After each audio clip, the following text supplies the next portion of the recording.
Hey everyone, Rascal here. And Mama, welcome to our podcast. Today we're covering the second season of Pokemon Sun and Moon, which is called Ultra Adventures. Yes, and the adventures and fun in the sun continue as Ash and his friends discover the new and mysterious Ultra Beasts. Sound familiar? Yeah. And bring friendship beyond their world. Yes! I don't know what those are, but okay. Before we start, be sure to like, subscribe, and notification bell, the updates of future podcasts and more to pause videos. Yes, so we are continuing on with Sun and Moon. And this season did not end as fantastically as season 1. Right, well, to us at least. Right. Because, I mean, it started off You had no with guest appearances, you had no exciting battles. Yeah. You didn't have it the was things weird. that made season 1 so much Right. fun at the end. And Team Rocket with their own episode as well. Right.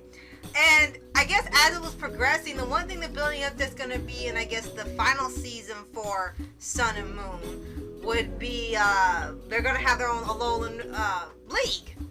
And apparently we didn't know until we got to here that there was actually no league for the island. So Right. they're actually making one as the season goes on. So Ash's course is going to enter it. So I'm guessing that's going to be season 3 of this particular series, him entering the league, just like he did in the older seasons. And we still miss having no movies for this series. Yeah. There's no movies. Right. And when you finish each season, you're waiting to see the movie that doesn't happen. Right. We know about they have the power of us, and I choose you and stuff, Which but we've seen and reviewed. right, but they were not canon to the storyline, nor they were all alternate, like an alternate storyline. So we decided to review those separately since they are separate from the series. Now, in this season, they decided to form Voltron / Power Ranger / Super Sentai type team for Yes. Ash and his friends. They got their little suits in the colors, and they they capture Ultra Beasts. Yeah, Sound familiar? Ultra. Yeah, that's the thing in this season. It's all about having ultra adventures. And Ultra Beast from the Ultra Dimension is ultra weird. And ultra irritating. Oh, well, I guess because they say ultra too much. Exactly. That's So yeah, in here, they gotta find the Ultra Beast. There's apparently some alternate dimension parallel to Pokemon universe. And for some reason, there are portals opening up, and Ultra Beast is what they call them, I guess, these alternate universe Pokemon. And they're coming in through here and causing chaos and things. So their job is to go battle them, capture them in these special little balls, and then they can send them back to Ultra Balls, and send them back to their world through a wormhole. And at first it sounded like, oh, this should be interesting. But looking at a lot of the Pokemon, they don't remind me of Pokemon. A lot of them look like they should be on some other series. They look like it completely abstract. They're not even like animal looking. They had one that was like a clown or something, and it had a disco ball head that exploded confetti and fireworks, and one that was a giant white lion, one that was just like a chandelier looking thing, and the batarang. It's and almost like they Disney ran out of ideas and What? just started looking at regular objects. Okay, that'll be a good Pokemon. Yeah, that'll be a good Pokemon too. Yeah, let's go with that. There's even one that's a giant rock Yeah. with mechanical legs and there's eyes on the inside. It was just some of the weirdest things we've ever seen. So I would say this season they were not inspired on the Pokemon or the Pokemon names. Now the good thing is we did see character development in all of the trainers. Yes, we saw that's development in true. all of them. You also got to see Lily's brother a few times. Yes. You saw Lycan Rock evolve and have some character growth as well. Mm-hmm. And I think one of the bigger standout episodes I actually remember from on TV is that they had the first ever Pokemon wedding. Professor Kukui got married. Yes. And rather quick. You only knew her for an episode. And he also decided to become a luchador. Yeah. Why? Okay, fine. Well, Sylveon should be excited. right. Well, he can't be a superhero because Wild Tiger's already got them. Then they'd be copyright infringement, so we just made him a wrestler. Right. So those were some different things that actually turned out to be good about this season. And you know, it's always good to see character development and each one of the trainers are now becoming stronger and more confident, especially now they're forming the Ultra team. Right. So that's a plus. That's always good, and that's always a plus. Right. We didn't have any surprise return of any trainers Not from this any time. of the series, and we were so disappointed because we were waiting to see whom we were going to see.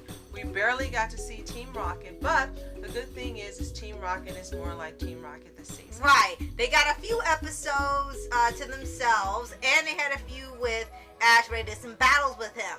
And they went through some development as well. And those were actually some really good episodes. Right. Not just because it was Team Rocket, but because they had the battles we were used to, and there were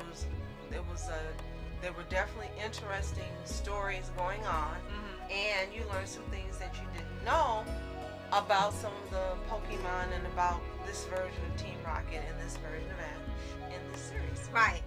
And Team Rocket was able to finally get what they call it, a Z-Band. Yes! They finally got one, and they Yes. got 2 little crystals. With that little weird move. Right? I was like, wait a minute, why do you have the weird moves? And it is the most powerful attack, and Ash does these combat moves, and it does 1 or 2 things, but then they gotta do a silly dance. It's like, It looks like they're doing the Macarena. yeah, I was like, of course Team Rocket does the silly thing for it to work. It just But fits yes, them. they finally got something. They earned something, and someone was generous enough to give them something. So that was exciting. Right.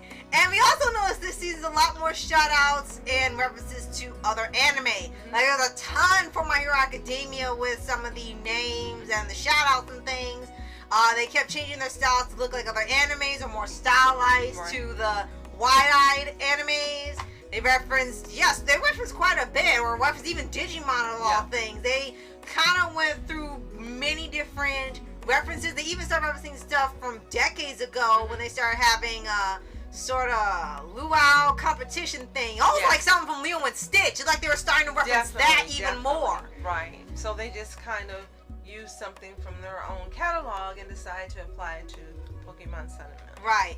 There's even an episode they have which was oddly similar to another franchise where one Pokemon that had turned dark and the whole island got affected except for kids and Pokemon. All the adults were kind of just lazy and depressed a lot, and they were just really sluggish. And that actually sounds familiar. That actually had been done before on another show. Unfortunately, I don't recall the name of it, but this kind of idea is actually done before, and they were referencing it in here. But the difference is in here, the kids and the Pokemon weren't affected. Everyone else was.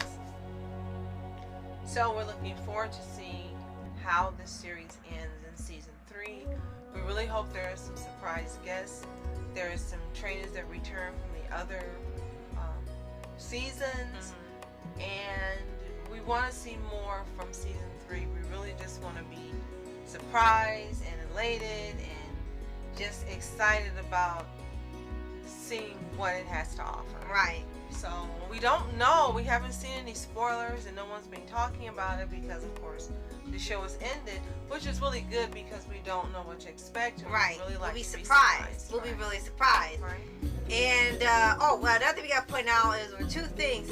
Kukui had a lot more focus this season as well. I know we mentioned she got married in the Luchador, and those 2 actually start intersecting in a few episodes. Like the first one, definitely had to bring up because this was a big deal on TV. They would advertise it nearly every day when it was new about being the first Pokemon wedding episode. You'd think they would have had it before now, but they didn't. So it was a huge deal. But when we watched it, I mean, it was great he got married, but we were expecting like it to be an hour-long episode or something. But everything was done in a flash, and they got married within like 24 hours. It was just like, this is like a shotgun wedding or something. It was all happening so fast. And then they had the audacity not to invite Team Rocket, and right then they weren't interested when you know that they would have loved to have done the outfits and the planning and eating free food, and that would have been just a gold mine for them. Missed opportunity. Right. And then the second thing would be the Luchador part you mentioned, with Kukui being the masked royal, which is just their version of Wild Tiger without getting sued.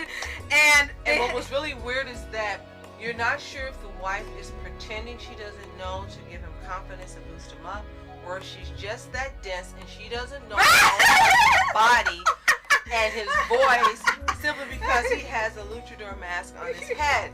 You don't know. You just don't know. It was so bad. Even Jace figured out, I was like, wait a minute, isn't that like, like, oh gosh, even Team Rocket knows better than her if she's not pretending. Right, and they had to help him cover up when he couldn't be two places at the one time same time because his wife is going to be there. But again, you don't know if she's playing dumb or if she's really dumb. And Ash kind of gets a pass because he can't figure out most of Team Rocket's disguises, so he gets a pass. He's kind of oblivious to people in disguise anyway. So that's just a running gag.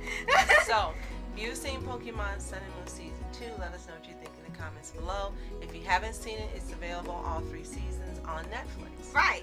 So we're really excited to go into the 3rd season to see what happens with this Alolan League. And see how this series is wrapped up, because this was the final time Disney actually had control of Pokemon and distribution, and the rights went back to the Pokemon Company. Right. And then it goes into Pokemon Journeys, which luckily we're still watching. Definitely. So, be sure to like, subscribe, and notification with updates on future podcasts and Little Paws videos. The final season of Pokemon Sun and Moon, as well as Generations and Journeys and any other Pokemon series we can watch. Right. So, thank you so much for watching. I'm Ask Entertainment. And I'm Mom Entertainment. Have a fantastic day. Peace.